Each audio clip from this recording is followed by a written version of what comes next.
Thank you so much, Dr. Turner, for joining me today. Thanks so much for your time. For our audience who have not heard about your organization, what is HelpSeeker.org? Sure. So we're a social innovation and technology B Corp based out of Alberta. So started in Calgary with an idea 3 years ago, and today we have a presence in about 200 different communities.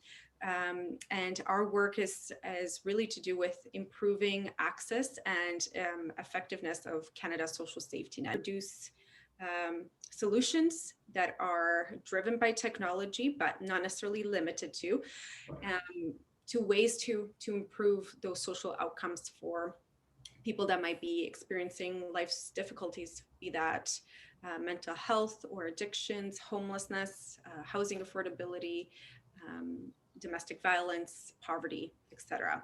So our work is to look at where services are, what services are being provided, actually mapping them out and making them available to end users in ways that they can navigate them in ways that make sense to them. And then on the back end to support decision makers with better data to ensure that funding is going where it needs to be going and that we don't have particular gaps that are creating further structural inequalities that we're all trying to address right now.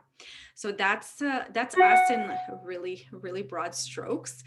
We have a platform that is meant to help people navigate services in Canada when it comes to social well-being. So that's the helpseeker.org site. That's one kind of product that we've come up with. We also have another one called a well-being screener. So for people that don't even know what services they want, it's really hard to say, hey, go to this menu of services when they don't even know what their needs might be. So the well-being screener is another product that we developed to meet that need. And then on the back end, if folks are really interested in kind of the financial workings of the social safety net, we've created different dashboards that give people a sense of what domestic violence, for instance, looks like in Alberta, or what are the different funding streams going into social services, and what are some of the patterns that we see across jurisdictions. So just a little bit of sampling of the kinds of work that we do.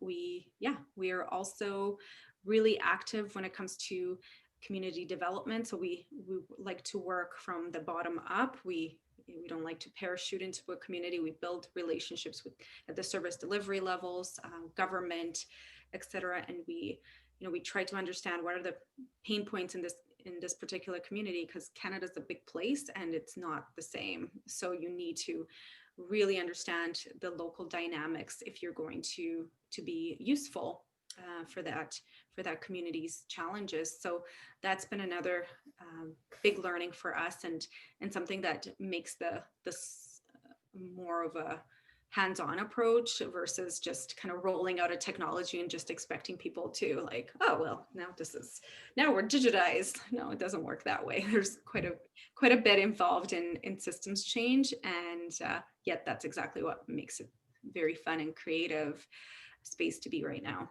Okay. So I understand 3 years ago your team started with an app, and now HelpSeeker.org has more than, I think, 10 products and service offerings. Can you share more about what they do and what does the technology stack look like? Yeah, no, for sure. That's a great question. So first is like I said, the app that is a kind of a help navigation app. That one is kind of banded into things like being able to book appointments to those services. So first we had to create the systems map, then now we can leverage it in different ways as well, and kind of stack it with some of the digital ID products out there, so that people can ensure that their information is controlled by themselves versus having parceled it out and telling it over and over again. So the digital or sovereign ID is definitely part of the R&D process right now. We're doing a really cool project in Medicine Hat that we're a partner of, but we're part of their their process of transforming how the social safety net operates. They're using this new tech stack. And I love that you said that, because that's exactly what we say is we're not going to take on something like Salesforce in client information management space. We're going to work with, we're going to be rolling out an API strategy moving forward as well to start ensuring that the systems map of all of these, in Alberta, we have 40,000 services. We think across Canada, we're looking at 250,000 different services at the end of when it's all fully mapped. So an API approach to ensuring that it's being leveraged in different platforms. It's going to be ensuring that we contribute to the ecosystem and that new innovations can benefit from the tough slog of having developed that over the last 2 or 3 years now. Some of the other products, like I mentioned, the screening tools, and those again can be, we can look at them as skins in a way. How do we customize the experience of the end user? So that's again something on the horizon now, that we're understanding more about the end users that are looking for support and the types of experiences that they want to have. We're able to start looking at products in a much more personalized way. Some of the other products that are either online or coming to an app store near you would also be some of the service blueprints when it comes to ensuring some consistency in the service menus of these providers as well. So, a food bank versus a recreation program or a transitional housing program, there's certain consistency that we can now mine out of the systems map that we initially developed. So we can see where these service blueprints can be automated as well. So the workflows can become much more consistent, much more user-centered, and ultimately support frontline providers to do better work, because they're not having to reinvent the wheel with every client. So again, that's something that we've developed a package for called integrated coordinated access. So that's another kind of product with services as well, where we found at not certain communities, all communities have thousands in some cases, if not hundreds in smaller communities, but definitely thousands in the bigger cities, of services that are not necessarily coordinated. There's not really a consistent way that people say they want a no wrong door approach. But what does that mean in terms of actual step-by-step? So integrated coordinated access is a way of connecting the dots between thousands of services and using technology to do so. Now, that doesn't mean that everybody starts using the same information management system at the client delivery level, but that does mean that we need solutions to connect diverse information management systems so that the end user's experience is consistent and smooth and in their own hands. So the ICA kind of solution is part of that bigger picture. And then in terms of more policy-oriented systems change, we do a product that kind of takes data visualization and some of this indicator information at the population level and starts packaging it up for end users that are in the policy making and funding space. And so one of the big challenges that we see is that funding, there's a lot of actual funding that flows into social services or social issues, but we don't often understand kind of the business model or the rationale behind some of those decisions. And sadly, sometimes these decisions are not made with any rationale either, other than, we think homelessness is an issue, so we're going to put some money into it, but we don't really know, what kind of program is needed or what kind of target population are we talking about. We're kind of guessing or anecdotally making kind of some of the assumptions behind some pretty big decisions that are impacting people's lives. So the good news is that there is data available to put some logic behind some of that decision making. But the challenge is that it hasn't been curated, it hasn't been visualized, it hasn't been kind of brought to the end user in a way that makes sense to them. So as a result, policymakers are kind of scrambling sometimes on getting access to what they need. So we've got one product called a social impact audit that's exactly meant to map out the funding flows into a particular community. Where do we see variation when it comes to per capita, for instance, or per issue of funding? So is the mix of funding optimal for a community to achieve population level outcomes? Do we see disparities between neighborhoods, disparities between cities, et cetera, depending on what frame you're looking at, and then looking at connections between that and other indicators. So do we see that a particular funding mix is going to give us better health outcomes or better population outcomes is the other component to it. The biggest challenge of that is, of course, getting the data, and sometimes that data not being available. Sometimes the data tells a story that we don't want to hear as well. So there's a lot of kind of socialization around this that needs to happen in tandem. But it's at the same time, you can't change something you don't understand. So it's in a way 101 work. And then most recently, we've, now that we have data in a way, it's enabling us to leverage it in some really cool ways. So one of them is the InsoTech project, which we'll give a shout out to ISED, the digital technology supercluster that's been has gotten a federal investment to advance Canada's technology game, if you will.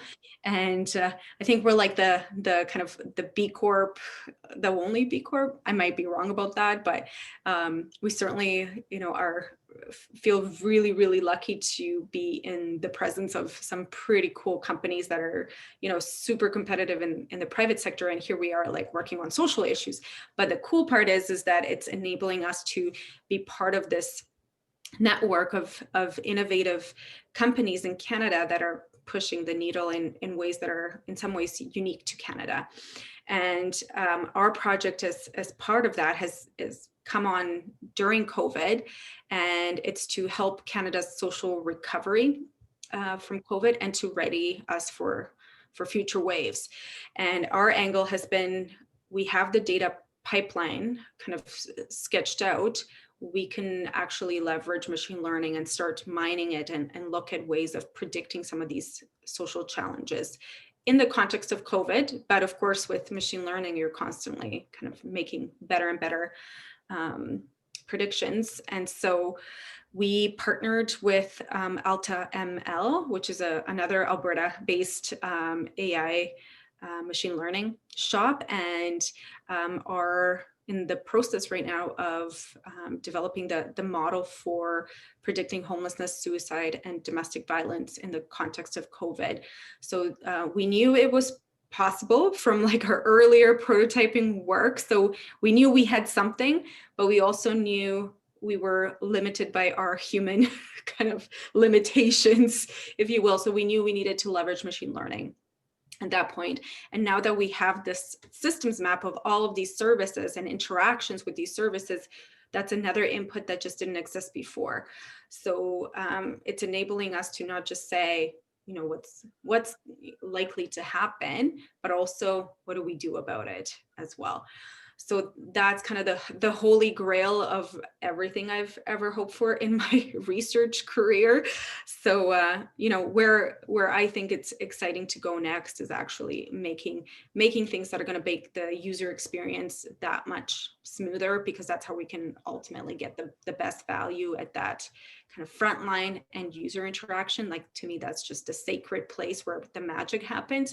So how can we get more of that? How can we enable that to happen even more powerfully through technology? So sure. That's fantastic.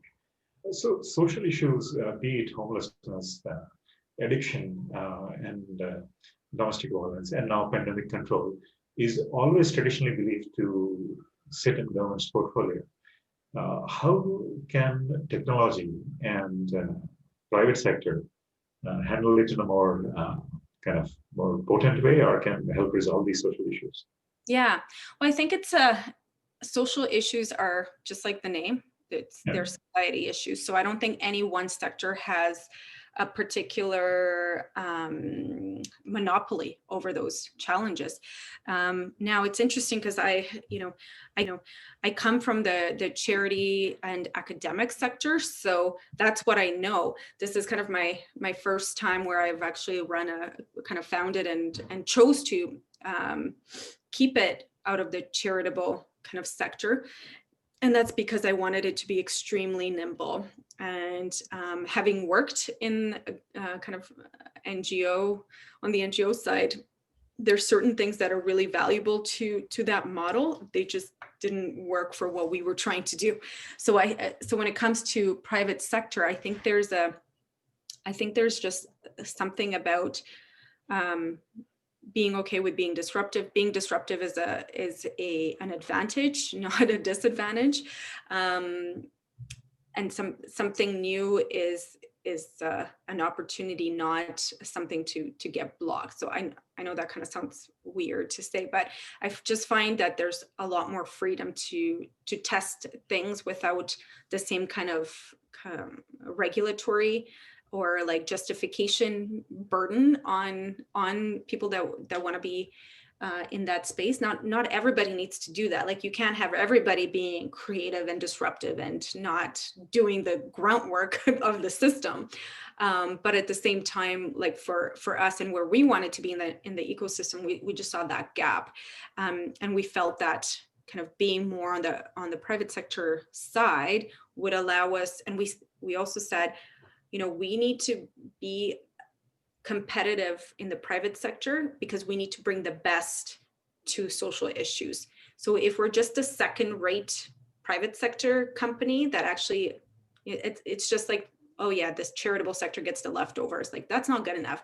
We need to be as good as, anybody else in this space. And we can't just give people that are, living in poverty a crappy app because it's just somebody's volunteer work. Not good enough. It has to be a sustainable model. Otherwise, it's not going to continue to grow. It's not going to be innovative. It's just not going to have that shelf life. So that's where I think there's the role to play. Now, the way to kind of get your cake and eat it too is to go the social enterprise or B Corp route, which is what we ended up doing. So we've got kind of big values around social equity in terms of pay equity, transparency, all of those good things that are what attracts people to the social sector. You can still do that in the private sector. Like it doesn't have to be profit or purpose. I think it's totally doable to do both. And so that allows you to also not have this huge disparity between, let's say, the CEO salary and the lowest paid employee. That's just not a thing, not an issue, right? You can choose to make those decisions as a company. You can choose to, have equity, diversity, inclusion, reconciliation as part of your mission and the way that you work. And like I see it as a competitive advantage, not a thing that I have to, make sure I do for publicity or just because everybody else is doing it. So if it's, anyways, it's also like who you recruit and, making sure that you have the diversity on staff, because different perspectives just make for better products and better solutions long term. So that brings me to my next question then.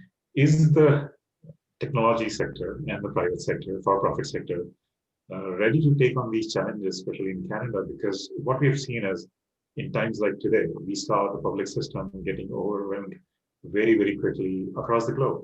Yeah. We've seen homeless shelters running out of capacities when weather turns extreme, again, across the country. So again, the question is, there are some very good initiatives being made, but is the sector ready?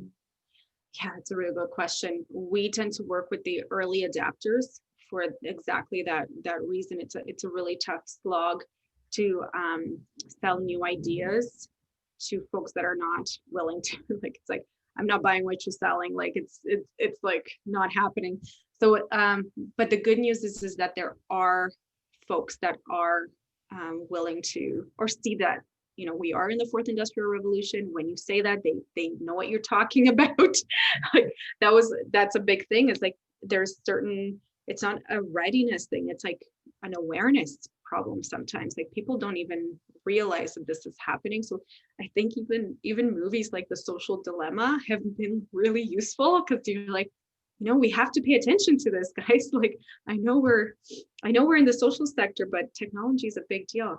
I wrote a piece, it's maybe a little bit more academic, but with James Stout from MRU, and we collaborated on the social impacts of the fourth industrial revolution, and what the social impact world's role might be to ensure that it A, continues to be relevant, but B, actually helps mitigate. So I think the quote was like, let's not be the cleanup crew of the fourth one, because the charitable sector is a symptom of previous industrial revolutions, and it's been a reaction to a legacy from previous disruptions in society. So here's this perfect opportunity to get ahead of it.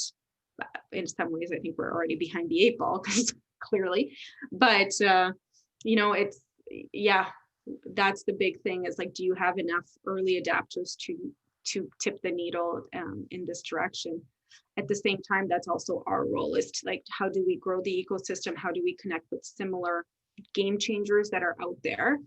How do we, again, the API strategy I mentioned before, that's also about that. It's like, how do we bring more from might not be traditionally thought of as kind of social impact, but they absolutely do. Like, it'd be great to kind of to use the Google for the greater good, right? Like we keep push content on Twitter about buying this and that. Like, what about pushing content on Twitter about, being a good father? Or, there's so much opportunity if again, we're active, aware, educated, not scared of it, and see it as a tool. So yeah. Let's talk about your journey. You come from a field of academics, research. What motivated you to become an entrepreneur? Good question. So I grew up in Romania. There wasn't really like a state-sponsored entrepreneurship. So it was obviously very much like a state-controlled economy and planned economy. And so when 1989 happened and I was there, my dad was in the middle of a hunger strike, and about, because he was like, not enough change. So I grew up in a family that was very much kind of politically aware and stifled entrepreneurs, if you will, with my dad. So right after communism, my dad started a business of selling toothpaste on the street corner, and he was awesome, because we're like, oh my God, look at how easy it is to make money. Anyways, point being is business finds a way, it seems. And even in that context, the reason I ended up being in the social sector, though, is because, with the immigration journey, we lived in Germany for 2 years in a refugee, whatever it was, situation. And then moved to Canada. And then my brother ended up being involved in gang lifestyle and drugs, mental health. He actually passed away in just maybe 6 weeks ago from a fentanyl overdose. So this stuff is we live it. And so I'm sure as hell gonna do something about it. So my whole journey has been why am I here? Why is he there? What could have been done? What worked? What didn't work? It's constantly, this machination in the back of your head. And then that plays out in these different arenas, whether it's, I was in academia for a bit as an anthropologist, again, studying cultures, trying to get into, where people's values and behaviors and movements and all that. And then I worked, like I said, in the funding of homeless services. So understanding exactly how government worked and how policy worked and how programming and service delivery, that whole thing. And being as a decision maker, you're like, okay, now I can see how this stuff flows and where it falls apart. And I've been part of some really crappy decisions that was, so I like, again, have the experience of having been on all sides of this, as a client, as a decision maker, as somebody researching it, and then saying like, okay, this isn't going to change it. This isn't going to change it. And just kind of starting to be, so this is my latest attempt to get some change at a scalable level. I don't know if it's going to be what it needs to be, but it's, but it wasn't where I was before either. So, yeah, so it definitely feels like the conversations that are happening are the right ones. We have data now that can't be unseen too, in a way. So there's certain things that enter the public discourse that, you can't take back. So, which is a good thing around transparency. So I think like if we just have a little piece of that tipping, the long game into a different direction, then we're good with that. But of course, we have ambitions to change the world like everybody else, right? So, yeah. So talk to me in a couple more years. Yeah. No, all the best to you and your team. I think they're heading in the right direction for sure. What were some of the lessons learned along this journey that you can share with us? Like, okay, yeah, don't do this if you think it's going to be easier than working for somebody, because it's not. Yeah. It's not also, the other learning has been, I was just chatting to somebody in this space as well. Getting more people doesn't actually lessen your workload. It's like more people. Yeah. Not everybody likes, one person's innovation is like another person's like really annoying, like annoyance. So yeah, like it's just like knowing who your people are, right? Knowing who, and not to say don't spend time on the ones that are not, but just become much more laser focused on the people who get you, and just speak to them until you get enough traction to go from there. Yeah, the other one is like, an app does not a business make. I'm sure like everybody knows this. And then the other one is like, if you don't come from like a sales and marketing background, just educate yourself, because it's a whole science to it.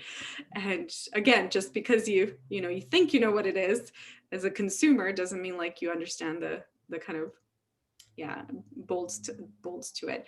And also don't overspend on consultants. Yeah, learn to do it yourself and then farm it out. Okay. Yeah, great lessons here for sure. Yeah. Thank you so much for your time, Dr. Turner. Yeah, my pleasure speaking with you, and my best wishes to you and your team for all the changes that you're trying to make in Alberta and from there. I hope it spreads across the country. Thank you again. Yeah, thanks so much.